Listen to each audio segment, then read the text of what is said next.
आज एक खुलासा करने वाला हूं। ये वो दस्तावेज है जिसे चुनाव आयोग 3 महीने से छुपा रहा है। यानी कि 2003 में बिहार में जो इंटेंसिव रिवीजन हुआ था उसकी गाइडलाइन। याद रखिए, चुनाव आयोग हमेशा कहता रहा है कि हम तो वही कर रहे हैं जो 2003 में हुआ था। और हम कह रहे हैं कि अच्छा बताइए 2003 में क्या किया था।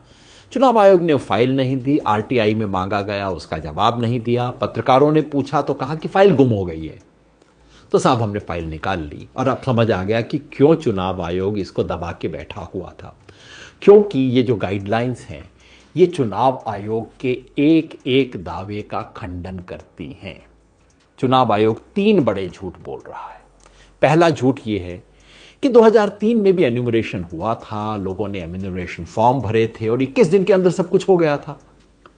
अब गाइडलाइन बताती है कि 2003 में कोई एन्यूमरेशन फॉर्म भरा ही नहीं गया था, कोई लोगों को डेडलाइन नहीं दी गई थी।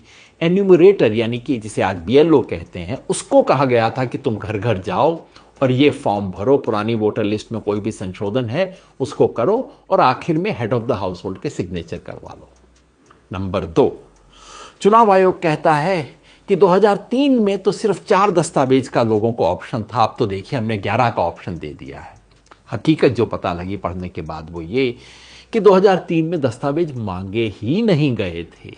दस्तावेज केवल उन लोगों से मांगे गए थे जिनके बारे में शक था कि वो अपनी आयु ठीक नहीं बता रहे हैं या अपना ऑर्डिनरी रेजिडेंस गलत बता रहे हैं, और किसी से कोई दस्तावेज नहीं मांगा गया था।